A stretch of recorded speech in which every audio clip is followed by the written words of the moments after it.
श्री राधे।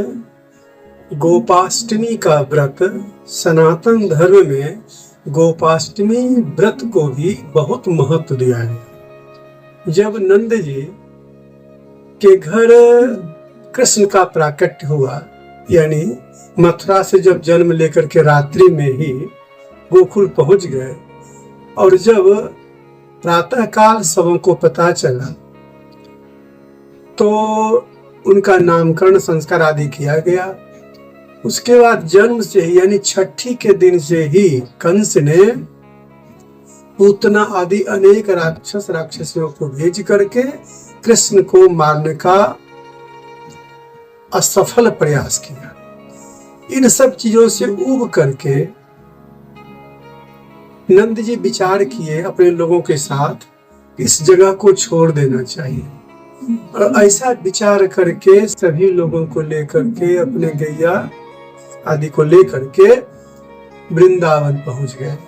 और जब वृंदावन में पहुंचे तो धीरे धीरे कृष्ण बड़े होने लगे। और जब कृष्ण कुछ लगभग 6 साल के हुए तो नंद जी आदि विचार किए कि अब कृष्ण कुछ बड़ा हो गया है, इसलिए अब गौचारण का काम भी प्रारंभ करना चाहिए।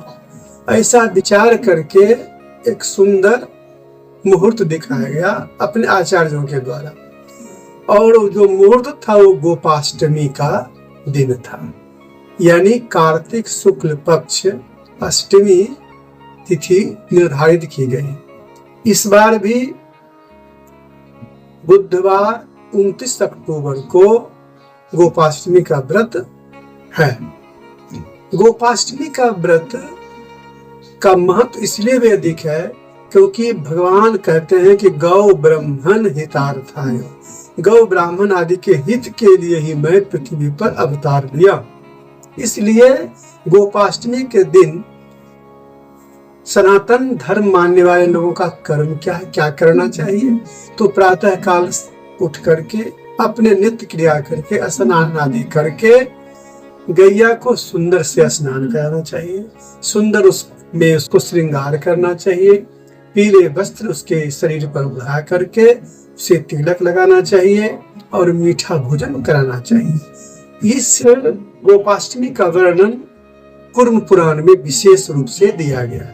और कृष्ण जब मुहूर्त निर्धारित कर दी गई इसी गोपाष्टमी के दिन, तो कृष्ण अपने मित्रों के साथ, बाल सखा के साथ प्रतिदिन गैया चराने जाते और फिर सायंकाल घर वापस आते थे।